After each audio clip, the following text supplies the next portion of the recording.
YouTube पर पहली बार स्वदेशी उद्योग और देश प्रेम से भरी आत्मनिर्भर भारत की अनसुनी कहानियाँ एक्सप्लोर एंड नो मोर पर। अगर आपने इस सीरीज का पहला पार्ट नहीं देखा तो डिस्क्रिप्शन में दी गई लिंक से आप उसे देख सकते हैं। इस तरह की वीडियोस बनाने में बहुत मेहनत लगती है दोस्तों। इस वीडियो को ज़्यादा से ज़्यादा शेयर करके मेरी ऊर्जा बढ़ा सकते हैं और इस वीडियो को 50 से ज़्यादा लाइक्स करके मुझे और प्रेरित कर सकते हैं, ताकि मैं आपके लिए ऐसे ही ज़िंदगी बदलने वाले लोगों की कहानियाँ लेकर आ सकूं।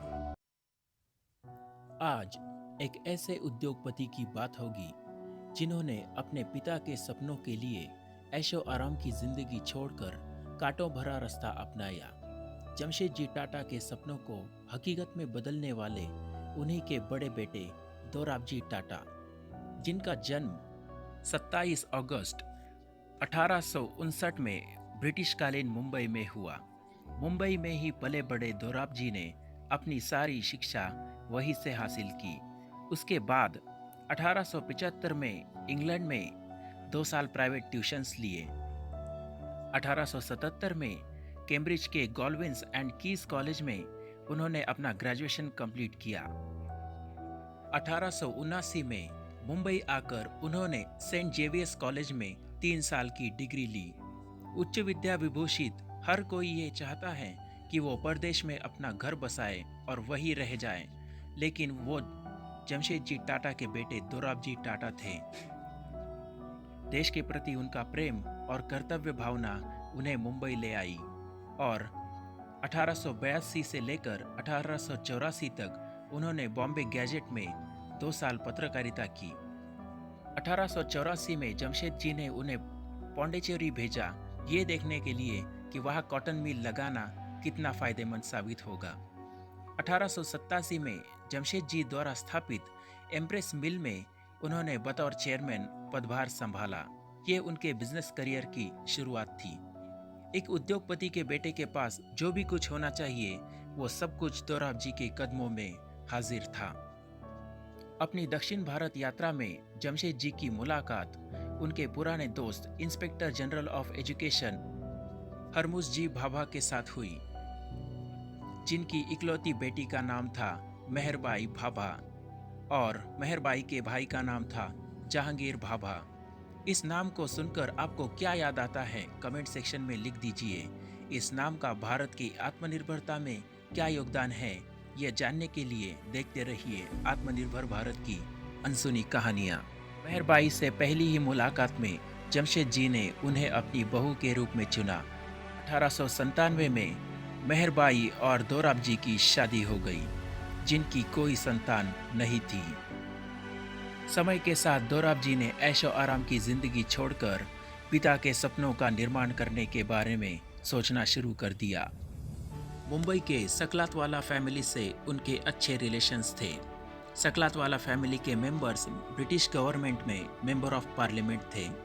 उनके साथ मिलकर दोराबजी ने भारत की तमाम आयरन एंड स्टील फील्ड्स की खोज करना शुरू किया, जो कि सबसे दुर्लक्षित थी और जिनका विकास करने से भारत को आगे फायदा हो सकता था। नई कंपनी को शुरू करने के लिए बहुत सारे फंड्स चाहिए थे। वो जुटाने 1906 में दोराबजी इंग्लैंड गए। वहाँ की मनी मार्केट से उन्हें असफलता मिली। किसी भी ब्रिटिश ने उनकी कंपनी में इन्वेस्ट नहीं किया। तुरंत भारत आकर उन्होंने भारतीय नागरिकों को आह्वान किया कि वो अपनी इस नई कंपनी में इन्वेस्ट करें। महज 3 हफ्तों में उन्होंने सारा फंड 8000 भारतीय इन्वेस्टर्स के इन्वेस्टमेंट से जमा किया। मई 1904 में जमशेदजी की दुखद मृत्यु के बाद वो अपना दूसरा सपना हकीकत में बदलते हुए नहीं देख पाए। 26 अगस्त 1907 ये वो दिन था जब भारत की पहली स्टील सिटी और Tata iron and steel company का शिलान्यास कर दिया गया। 4 साल में दुनिया भर के टाउन प्लानर्स और दोराबजी के अथक परिश्रमों से बनकर तैयार हुई भारत की पहली इंडस्ट्रियल सिटी जमशेदपुर।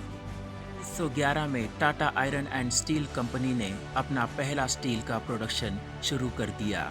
पहले विश्व युद्ध के दौरान कंपनी ने पूरे विश्व के बाजार में अपनी पकड़ मजबूत कर दी। अपने बेहतरीन कार्य के लिए 7वें एडवर्ड ने दोराबजी को सर खिताब दिया, जो कि ब्रिटिश साम्राज्य द्वारा दिया जाने वाला सबसे बड़ा खिताब है। अब समय आ चुका था कि जमशेद जी का तीसरा सपना हकीकत में बदला जाए, भारत में हाइड्रो इलेक्ट्रिक पावर प्लांट लगाने का सपना। 1910 में दोराबजी ने टाटा पावर की आधारशिला रखी। 1915 में Andhra valley power supply corporation के साथ मिलकर उन्होंने खोपोली, भिवापुरी, भीरा इन 3 जगहों पर अगले 4 साल में हाइड्रो इलेक्ट्रिक पावर प्लांट्स लगाए। 18 सितंबर 1919 में टाटा पावर का आधिकारिक रूप से विस्तार शुरू हो गया। इस प्रकार भारत की सबसे पहली इंडस्ट्रियल सिटी, सबसे बड़ी स्टील कंपनी और सबसे बड़ी हाइड्रो इलेक्ट्रिक पावर कंपनी का श्रेय दोराबजी टाटा को जाता है। उसी साल उन्होंने न्यू इंडिया इंश्योरेंस नाम की कंपनी का गठन किया, जो कि भारत की सबसे बड़ी जनरल इंश्योरेंस कंपनी है। टाटा केमिकल के फाउंडेशन का श्रेय भी दोराबजी को ही जाता है। वो एक स्पोर्ट्स के बहुत बड़े शौकीन थे। इसी के साथ भारतीय ओलंपिक एसोसिएशन के प्रेसिडेंट भी थे। 1924 के पेरिस ओलंपिक में भारतीय टीम को उन्होंने बहुत बड़ी मदद की थी। 1931 में मेहरबाई के गुजर जाने के बाद उन्होंने लेडी टाटा मेमोरियल ट्रस्ट का गठन किया, जिस ट्रस्ट ने हेल्थ सेक्टर में बहुत बड़ा योगदान दिया।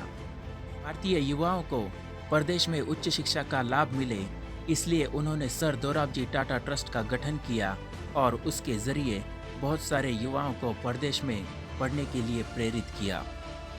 आदमी जितना बड़ा होता है वो जिम्मेदारियों के कारण होता है। इसी बात का उदाहरण है 1924 की आर्थिक महामंदी, जब टाटा स्टील के पास अपने कामगारों को वेतन देने के लिए पैसे नहीं थे। दोराबजी ने अपनी वैयक्तिक संपत्ति को दांव पर लगाकर अपने सारे कामगारों को वेतन दिए। इस कारण जिम्मेदारी होते हुए भी जिम्मेदारी को निभाकर उन्होंने कामगारों के दिल में अपनी जगह बना दी। अपने जीवन में निर्णय लेना और उस निर्णय को पूरा करना, यही जीवन जीने का सबसे अच्छा तरीका है। यही चीज़ हम दोराबजी की जीवन यात्रा से सीख सकते हैं, क्योंकि जब उन्होंने अपनी ऐशो आराम की ज़िंदगी छोड़कर पिता के सपनों को पूरा करना चाहा, तभी तो वो दोराबजी टाटा बन पाए। उन्होंने अपनी ज़िंदगी में समाज की बहुत सेवा की। जीवन में बहुत कुछ सिखाने वाली दोराबजी की प्रेरणादायी जीवन यात्रा 3 जून 1932 में जर्मनी में समाप्त हो गई। आपने दोराबजी टाटा की लाइफ से क्या सीखा? क्या आप जिंदगी में कभी निर्णय लेना चाहेंगे और उसे पूरा करना चाहेंगे? कमेंट सेक्शन में ज़रूर बताइए। जीवन को जीने का तरीका बदलने वाली ऐसी ही अनसुनी कहानियों को देखने के लिए चैनल को सब्सक्राइब कीजिए और अपने सोचने का तरीका बदलिए। अगले भाग में देखिए कैसे भारत में हवाई यातायात की शुरुआत हुई और भारत में औद्योगिक क्रांति आई। ऑटोमोबाइल सेक्टर में भारत ने कैसे कदम रखा, ये जानने के लिए देखते रहिए आत्मनिर्भर भारत की अनसुनी कहानियाँ।